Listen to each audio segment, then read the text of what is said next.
Hello hi, मी संध्या कुलकर्णी. आज कैरीचं लोणचं दाखवायचं. हे लोणचं आहे. मला कैऱ्या काय एवढ्या व्यवस्थित नाही मिळाल्या, पण म्हटलं करावं लोणचं. तर ह्याच्या कैऱ्या आहेत ना, ह्या एक तर तुम्हाला जर जास्त टिकवायचं असेल तर हे साल काही काढायचं नाही. साल पातळ असलं तर नाही काढलं तरी चालते, जाड असलं तर मग साल थोडंसं हे होते आणि आम्हाला लगेच खायचं हे लोणचं, काही ठेवायचं नाही असं. त्याच्यामुळे हे लोणचं मी आता करणार आहे. पण मी लोणचं आता हे उपासाचं करणार आहे की हे लोणचं उपासाला पण चालते. जर तुमच्या घरात शेंगदाण्याचं तेल असेल तर मग तेलाची फोडणी दिली चालते. नुसतं गरम तेल करायचं आणि टाकायचं. शेंगदाण्याचं तेल नसेल तर मग साधं आपलं तिखट मीठ आणि कैरी हे केलं तरी चालते. आता याला लागणार साहित्य सांगते मी तुम्हाला. कैरी आहे आणि लाल तिखट आहे,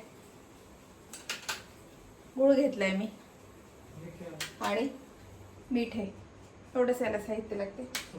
आता हिने मी कैरी आधी, कारण याचं साल ना खूप जाड आहे, त्याच्यामुळे मी काय करते, आधी ही कैरी ना सगळी चिरून घेते आणि मग ते लोणचं करते. कारण साल खूप जाड आहे याची, त्याच्यामुळे हे मला चिरून घ्यावं लागेल. सगळी छान स्वच्छ धुवून घेतली मी, कोरडं करून घेतलं.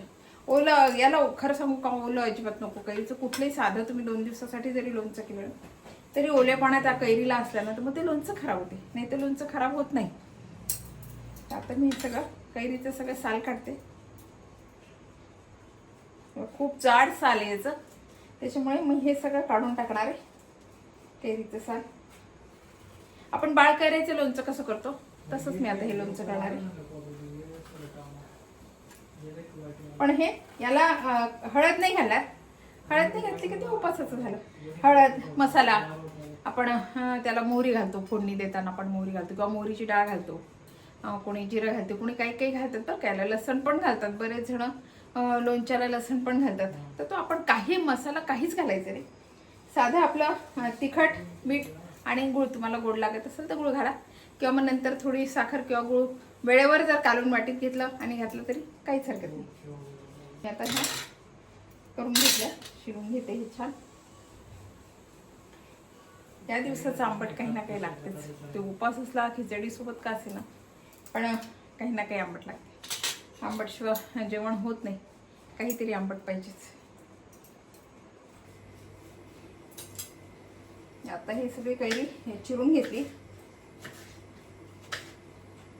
खरं सांगू का, जुन्या ज्या बाया होत्या ना त्या काय करायच्या, हिची ह्या ज्या कैऱ्या तशा फोडायच्या, त्या कोळीसहित फोडायच्या. आपण लोणच्याला घालतो, आपण वर्षभर 2-3 वर्ष टिकण्यासाठी जर लोणचं घालतो तर आपण ह्या ज्या कोळी आहेत ह्या पण फोडतो आणि त्या पण त्याच्यामध्ये टाकतो. कोळीसहितच मग मगच कोळी सगळं असते, फक्त साल पण नाही काढत आपण, काहीच काढत नाही. असेच तुकडे करून टाकतो. असे तुकडे करायचे जुन्या बाया आणि वाळवायच्या, छान वाळवून ठेवायचे. ते वाळवायचं आणि त्याच्यामध्ये मग अशा घागरी असायच्या, त्या घागरीमध्ये साधं हळद घालायचं नाही, काही नाही आपलं बस घालून मीठ टाकायचं आणि वरतून ते सगळ्या कोरड्या टाकून द्यायच्या. आणि ते मीठ खडे, बारीक मीठ पण नाही, खडे मीठ टाकून द्यायचं आणि ठेवून द्यायचं.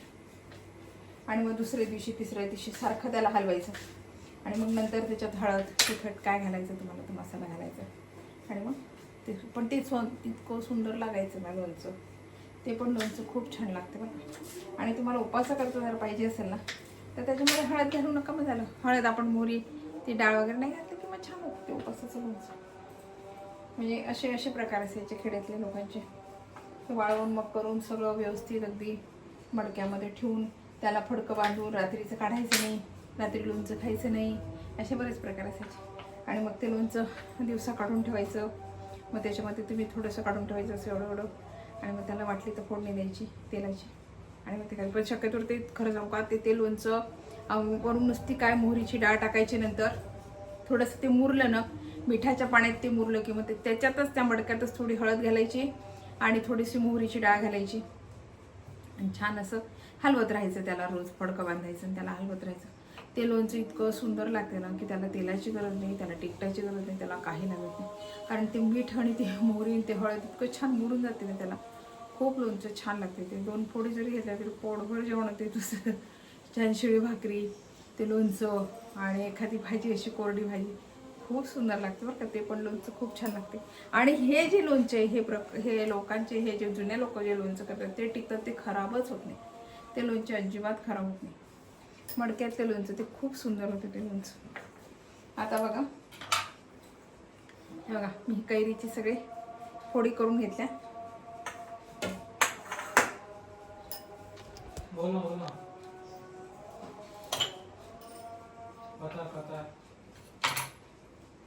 आणि आता बघा याच्यामध्ये मी मीठ घालते.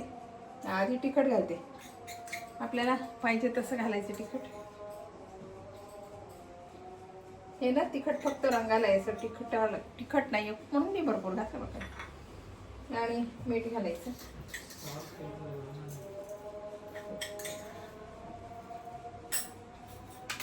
आणि ते छान हलवून घ्यायचं, मिक्स करायचं. याच्यात हळद घालायची नाही ना, मग उपासाला पण चालते. हळद घालायची नाही, मोहरी घालायची नाही, मोहरीची डाळ घालायची नाही, काही घालायचं नाही याच्यामध्ये. नुसतं हळद आणि मीठ आपले तिखट आणि मीठ घालायचं, बाकी काहीच घालायचं नाही याच्यामध्ये. आणि आता याच्यामध्ये गूळ घालायचं.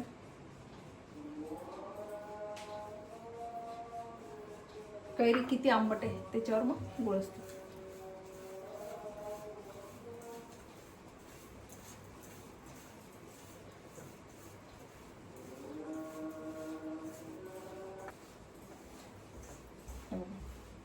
गूळ घातल्यानंतर याला पाणी सुटते, आपोआप याला पाणी सुटेल आणि आपलं लोणचं तयार आहे. आणि तुम्हाला जर याला द्यायची असेल तर तुम्ही फोडणी देऊ शकता. पण मग जर उपासाचं खायचं असेल, तुम्हाला उपासाचं जर लागत असेल त्याला शेंगदाण्याचं तेलाची फोडणी द्या.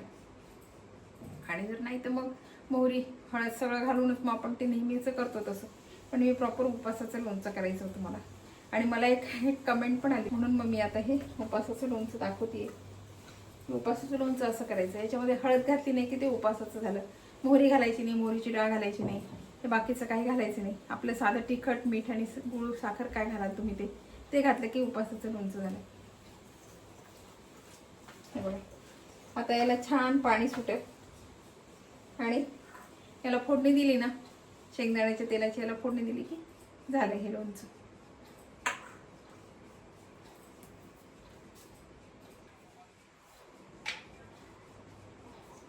बघा आपलं लोणचं तयार आहे. मी आता हे बरणीत भरते.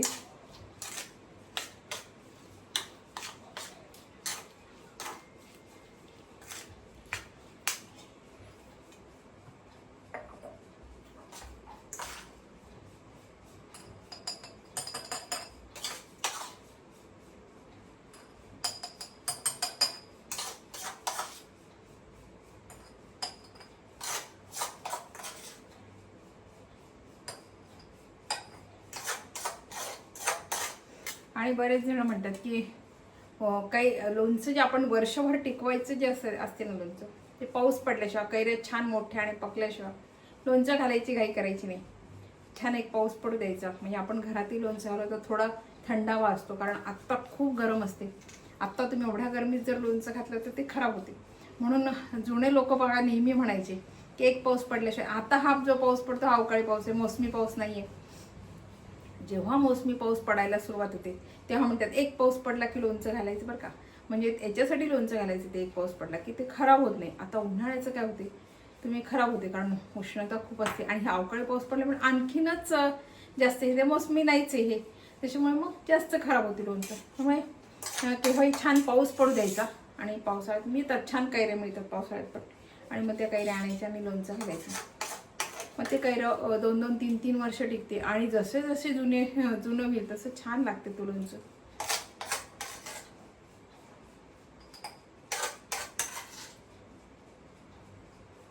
त्याच्यामध्ये मी काही उपासाचं म्हणून याच्यामध्ये काहीच घातलेलं नाहीये.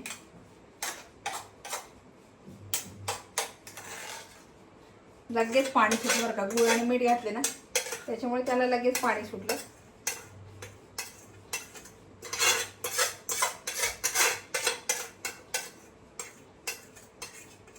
शिवाय मी याला तेल तूप कशाची फोडणी पण दिलेली नाहीये.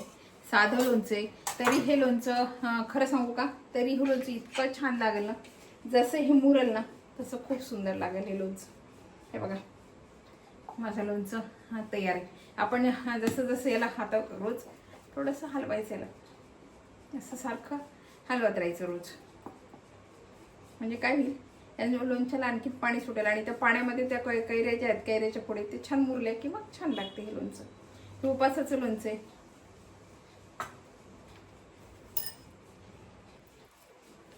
बघा, कैरीचं लोणचं उपासाचं. या लोणच्याची रेसिपी तुम्हाला कशी वाटली, आवडली का? आवडली असेल तर लाईक शेअर सबस्क्राईब करा बरं का मला. बाय.